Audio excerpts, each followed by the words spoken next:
வணக்கம் மக்களே, இது பிக் பாஸ் சீசன் 8.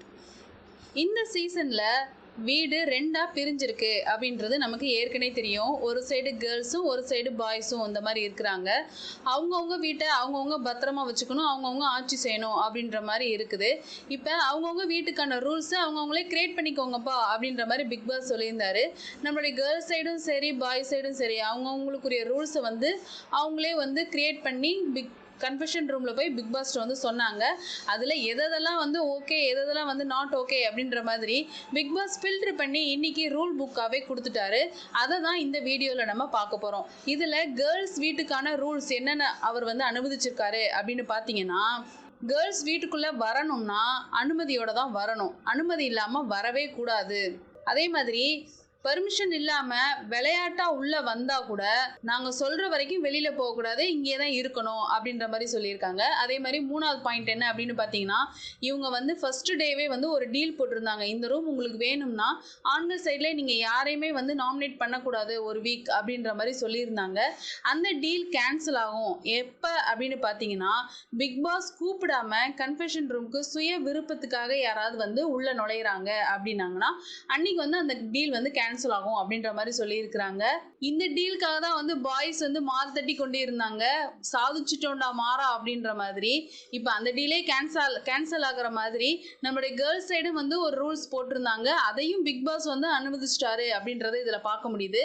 அதே மாதிரி கன்ஃபெஷன் ரூமுக்கு ஒவ்வொரு தடவையும் உள்ளே வந்தாங்க பாய்ஸ் வந்தாங்க அப்படின்னா திரும்ப போகும்போது கேர்ள்ஸ் சொல்கிற டாஸ்க் செய்யணும், இந்த டாஸ்க்லாம் அவங்க செய்யலைன்னா அவங்களுக்கு பனிஷ்மெண்ட் கொடுப்போம்ப்பா அப்படின்ற மாதிரி சொல்லிடுறாங்க. அதே மாதிரி பாய்ஸ் சைட்லாம் வீட்டில் என்ன ரூல்ஸ் போட்டிருக்காங்க அப்படின்னு பார்த்தீங்கன்னா, பாய்ஸ் வீட்டுக்குள்ளே அனுமதி இல்லாமல் உள்ளே வரக்கூடாது, வேலை செய்கிறதுக்கு வந்தால் கூட வரக்கூடாதான். அதே மாதிரி ஸ்டோர் ரூமுக்கு 2 இன்சார்ஜ் இருப்பாங்க, அவங்களோட பர்மிஷன் இல்லாமல் கேர்ள்ஸ் யாருமே ஸ்டோர் ரூமுக்குள்ளே போகக்கூடாது. அவங்க அப்படி பர்மிஷன் வாங்கணும் அப்படின்னா அவங்க ஏதாவது டாஸ்க் சொல்லுவாங்க, அதை இவங்க செய்யணுமா. அதே மாதிரி குடிக்கிற தண்ணி, இந்த குடிக்கிற தண்ணிக்கு இன்சார்ஜாக நம்மளுடைய ஃபேட்மன் ரவி அவங்கள தான் நியமிச்சிருக்காங்க. அவரோட பர்மிஷனோட தான் தண்ணி கேர்ள்ஸ் எடுத்து குடிக்கணும். அவங்க சமைக்கவே வந்தாங்கன்னா கூட சமையல் செய்யணும் அப்படின்னா கூட ரவி சார் அவருடைய பர்மிஷனை கேட்டு தான் அந்த தண்ணியை பிடிக்கணுமா. இதுக்கு காம்ப்ளிமெண்ட்டாக அவர் என்ன கேட்குறாரு அப்படின்னா, நான் உங்களுக்கு இந்த மாதிரி தண்ணி குடிக்க நான் பர்மிஷன் தந்தேன் அப்படின்னா உங்கள் சைடு இருக்கிற ஒரு சோஃபாலேயோ ஒரு சேர்லேயோ போய் நான் கம்ஃபர்டபுளாக உட்காந்துக்கிறதுக்கு நீங்கள் நான் அலோவ் பண்ணணும் அப்படின்ற மாதிரி சொல்லிடுறாங்க.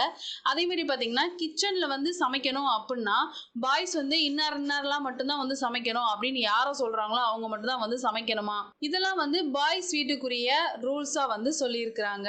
இந்த 2 சைடும் உள்ள ரூல்ஸை வாசித்து முடிச்சதுக்கப்புறமா உங்களுக்கு ஏதாவது டவுட் இருக்கா அப்படின்னு சொல்லி கேட்கும்போது கேப்டன் அவங்க என்ன சைடு ஒரு டவுட் இருக்குது, அதாவது நான் எனக்கு எல்லா பவர் இருக்குன்னு சொன்னீங்க, நான் அந்த சைடு எல்லா சைடும் போகலாம்ல, அப்போ நான் தண்ணி எடுத்து குடிக்கிறதுக்கோ என்னோட திங்ஸ் ஸ்டோர் ரூம்லேருந்து எடுத்துக்கிறதுக்கோ எனக்கு உரிமை இருக்குதுல்ல அப்படின்னு கேட்கும்பொழுது ஃபேட்மன் ரவி இல்லைம்மா அதெல்லாம் கிடையாதுமா, நாங்கள் போட்ட ரூலை நீ மீறவே கூடாது, என்ன நீ கேப்டனா உனக்கு நாமினேஷன் கிடையாது, அந்த பவர் ஒன்று மட்டும்தான் இருக்குது, நீ குடிக்க தண்ணி வேணாலும் நீ என்கிட்ட தான் கேட்கணும், அப்படின்னா நான் இங்கே உட்கார விட்டுருக்கீங்க அப்படின்னா அப்போ நான் கன்வென்ஷன் ரூம் போகலாம்ல, அப்போ எனக்கு எந்த ரூல்ஸும் கிடையாதுல்ல, இந்த ஒரு இது இருந்துருச்சுன்னா உங்களுக்கு உள்ளே நடக்கலாம், வீட்டுக்குள்ளே நடக்கலாம், மற்றபடி எந்த பொருளையும் தொடக்கூடாது, நீங்கள் ஏதாவது எடுக்கணும் உங்களுக்கு ஏதாவது வேலை ஆகணும்னா நீங்கள் என்கிட்ட பர்மிஷன் கேட்கணும், இங்கே நாங்கள் சொல்கிற டாஸ்க் நீங்கள் செய்யணும் அப்படின்ற மாதிரி ஃபேட்மன் ரவி சொல்கிறாரு.